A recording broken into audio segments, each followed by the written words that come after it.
ہر parent جو ہے وہ یہ چاہتا ہے کہ اپنے بچے کی اپنی اولاد کی جو ہے وہ اچھے انداز کے ساتھ تربیت کرے، مگر کچھ نہ کچھ مسٹیک ایسی ہو جاتی ہیں کہ ان کی تربیت جو ہے وہ اچھی نہیں ہو پاتی بچوں کی،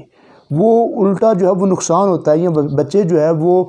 والدین کے خلاف ہو جاتے ہیں، وہ بلکہ وہ والد سے زیادہ استاد کی بات مانتے ہیں، وہ والد سے زیادہ جو ہے وہ دوستوں کی بات مانتے ہیں۔ تو وہ کون سی مسٹیک ہے، میں ان کو ہائی لائٹ کرنا چاہتا ہوں۔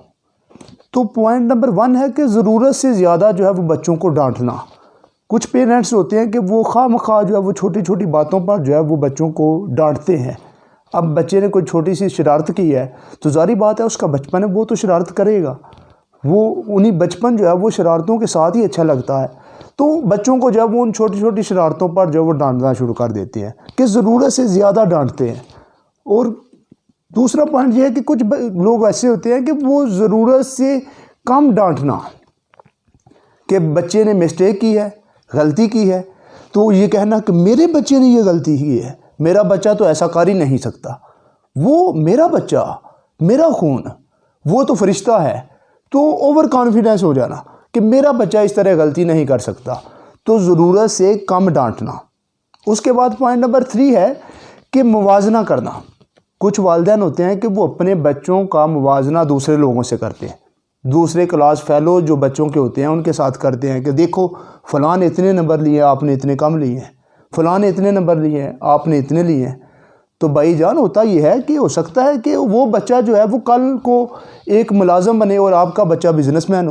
ہو سکتا ہے کہ آپ کا بچہ جو ہے وہ سپورٹس مین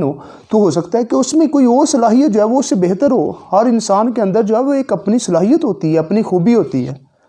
اور پوائنٹ نمبر 4 یہ ہے کہ کچھ والدین کیا کرتے ہیں کہ پہلے خود کام نہیں کرتے، خود عمل نہیں کرتے، مگر بچوں کو جو ہے وہ کہتے ہیں کہ آپ جو ہے وہ عمل کریں۔ مثلا خود نماز نہیں پڑھی مگر بچوں کو کہیں گے کہ آپ نماز پڑھیں، خود جو ہے وہ جھوٹ بولیں گے مگر بچوں کو کہیں گے کہ آپ سچ بولیں، تو بچہ کس طرح سچ بولے گا؟ اب باہر دروازہ کسی نے جو ہے وہ ناک کیا، اب بچے کو بھیجا کہ بیٹا دیکھ کر آؤ باہر کون ہے، بچہ باہر گیا، اس نے والدین کو جو ہے وہ بلانے کے لیے کہا، تو باپ نے کہا کہ بیٹا آپ جا کر بتاؤ کہ ابو جو ہے وہ گھر میں نہیں ہے، پاپا گھر میں نہیں ہے، تو خود جو ہے وہ جھوٹ بولنا، تو اس طرح بھی بچوں کی تربیت پر جو ہے وہ اثر پڑتا ہے۔ اس کے بعد کچھ لوگ جو ہے وہ زندگی میں خود ناکام ہوتے ہیں۔ پوائنٹ نمبر 5 جو ہے وہ یہ ہے کہ کچھ لوگ زندگی میں خود ناکام ہوتے ہیں، خود جو ہے وہ کسی فیلڈ میں اس مقام پر نہیں پہنچ پاتے، مگر بعد میں وہ کہتے ہیں کہ ہمارا بیٹا یہ کام کرے۔ اب ہو سکتا ہے کہ بیٹے میں صلاحیت جو ہے وہ کچھ اور ہو، تو وہ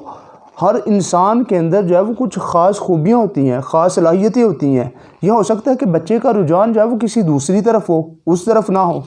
تو یہ بھی ایک جو ہے وہ ہم مسٹیک کر جاتے ہیں اس حوالے سے بھی۔ اس کے بعد پوائنٹ نمبر 6 یہ ہے کہ ہم بچوں کے حوالے سے پیرنٹس اکثر جو غلطی کرتے ہیں وہ یہ کرتے ہیں کہ بچے کے سامنے میاں بیوی پیرنٹ جو ہے وہ آپس میں لڑتے ہیں، اس سے بھی بچے جو ہے وہ نیگیٹو جو ہے وہ ایک امیج آتا ہے اور بچے آہستہ آہستہ ان چیزوں سے سیکھتے ہیں۔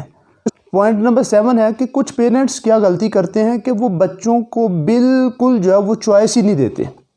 انتخابات کی، بلکہ کہ بچوں نے کوئی سوٹ لینا ہے، بچوں نے کوئی جوتا لینا ہے تو وہ اپنی مرضی کی جو ہے وہ ساری چیزیں لے کر دیں گے، بچوں نے کوئی کھلونے لینے ہیں، اس کا نتیجہ کیا ہوتا ہے کہ بچے پھر دوسرے بچوں کے کھلونوں کے ساتھ کھیلتے ہیں۔ اس کے بعد پوائنٹ نمبر 8 جو ہے وہ یہ ہے کہ کچھ لوگ یہ کرتے ہیں یا کچھ پیرنٹ جو مسٹیک کرتے ہیں وہ یہ کرتے ہیں کہ بچوں کو بالکل بھی ذمہ داری نہیں دیتے، بلکہ ان کو ذمہ داری کے قابل ہی نہیں سمجھتے۔ وہ سمجھتے ہیں کہ ہمارا بچہ تو بالکل نالائق ہے، کھوتا ہے، یہ کچھ نہیں کر سکتا، تو اس سے کیا ہوتا ہے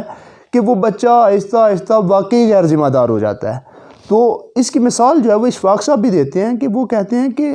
جب بڑا بورڈ کا درخت ہو تو اس کے نیچے جو پودے ہوتے ہیں تو وہ چھوٹے رہ جاتے ہیں، بلکہ بونے رہ جاتے ہیں۔ اس کی وجہ یہ ہے کہ وہ اسی لیے بونے رہ جاتے ہیں کہ جب ان کو موقع ہی نہیں ملتا، تو اس لیے جو پیرنٹس ہوتے ہیں تو ان کی ذمہ داری ہے کہ وہ اپنے بچوں کو کچھ نہ کچھ اسائنمنٹ دیں، کچھ نہ کچھ ذمہ داریاں دیں۔ اسی لیے تبھی جو ہے وہ ایک قوم بنے گی، جب قوم بنے گی تو پھر اسی سے شخصیات بنیں گے، اسی سے لیڈر بنیں گے اور ایک اچھا معاشرہ بنے گا۔ والسلام علیکم ورحمۃ اللہ۔